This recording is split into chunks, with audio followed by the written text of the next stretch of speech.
Alex, there's a specific kind of silence that only happens when you're standing on top of a house at 6 o'clock a.m. It's just you, the squirrels wondering why you're invading their territory, and the realization that the only thing between your living room carpet and a catastrophic rainstorm is a few millimeters of stone coated petroleum. Well, that and your ability to not fall off. I've seen you on a 412 pitch, Tiger. You look like a nervous mountain goat trying to remember if it left the oven on. Hey, a 412 pitch is the polite suggestion of slopes. It's steep enough to make your calves burn, but flat enough to make you overconfident. And overconfidence is usually when you start treating a bundle of shingles like a lounge chair, only to realize gravity has no sense of humor. I remember my first solo repair. I spent more time chasing my hammer as it slid toward the gutter than I did actually hammering. It's a humbling place to earn a living. It's funny you mention the gutters because I think most people think a roof is just shingles.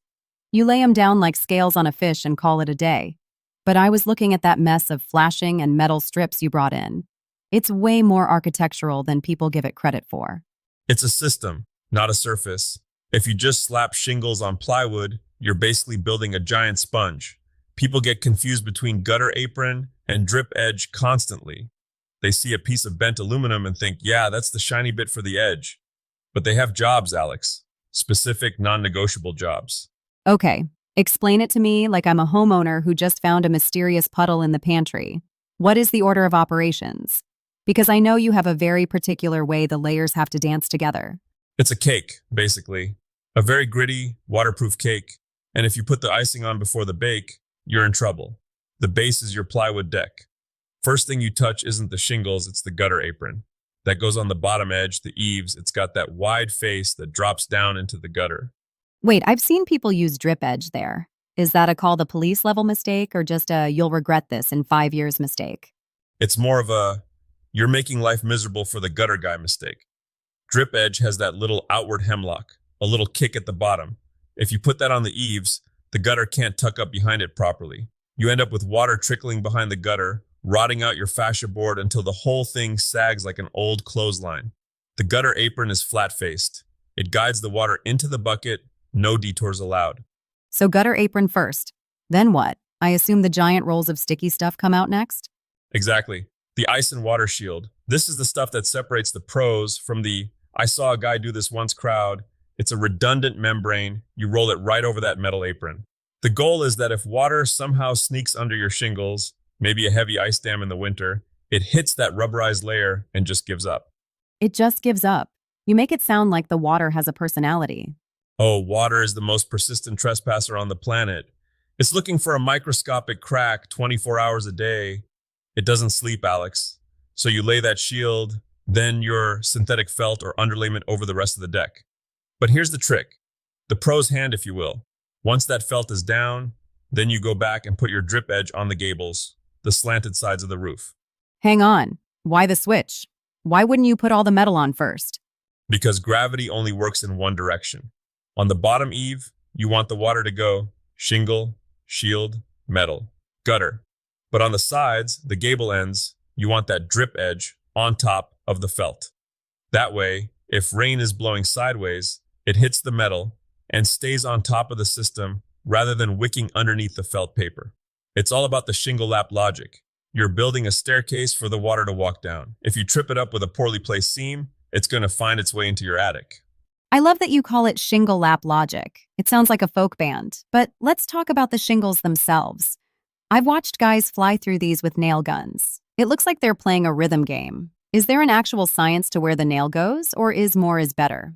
More is definitely not better if you put them in the wrong spot. Every shingle has a nail line, a narrow strip, where the material is strongest and where it overlaps the course below it. If you nail too high, you're only catching one layer and a stiff breeze will peel your roof off like an orange. If you nail too low, you're exposing the nail head to the elements and that nail will rust out and become a tiny intentional leak in about 3 seasons. So it's a game of inches. Fractions of inches. And don't get me started on the staggering. If you line up your seams where 2 shingles meet vertically, you've basically built a flume for water. You have to offset those joints. I usually like a 6-inch stagger. It creates a labyrinth that water isn't smart enough to navigate.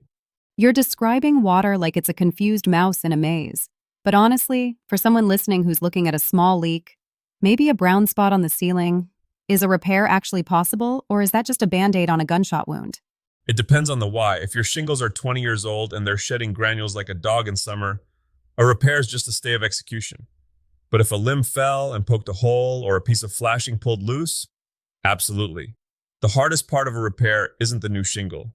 It's not breaking the old ones while you're trying to get them to let go. You have to become a bit of a surgeon with a flat bar. Those shingles are stuck together with a tar strip that, on a hot day, is stickier than a toddler with a lollipop. You have to gently, very gently, slide that bar under to break the seal without tearing the shingle above it. If you're too aggressive, you'll end up replacing one shingle, then the two next to it, then the four above those, until you've accidentally re-roofed half the house. I've seen you do that taming the tar dance. You usually look like you're trying to defuse a bomb. It feels like it, especially in the cold. Shingles get brittle when the temperature drops. If you try to bend an old shingle to get a nail under it in October, it'll snap like a cracker.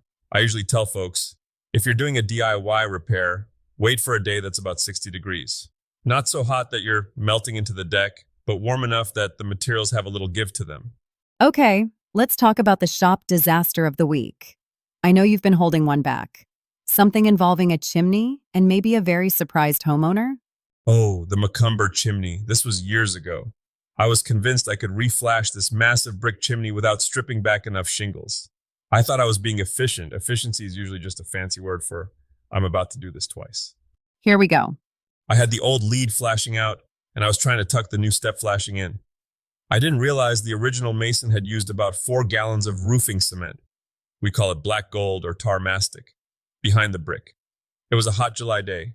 As I pulled the old metal, a literal river of semi-liquid tar started oozing out like lava. It got on my boots, my pants, and then, of course, I stepped on the homeowner's pristine white vinyl siding while trying to get down the ladder. No, not the white siding. It looked like a Dalmatian had spent the day rubbing against his house. I spent 4 hours with a bottle of mineral spirits and a rag, scrubbing that siding by moonlight while the homeowner watched me through the window sipping lemonade. He didn't say a word, just watched. That was the longest 4 hours of my life. The silent judgment is the worst tool in any kit. It cuts deeper than a saw blade, Alex, but it taught me never skimp on the prep. If I had just laid down some drop cloths and taken the time to strip the shingles back properly, I wouldn't have been playing clean the siding at 9 o'clock p.m.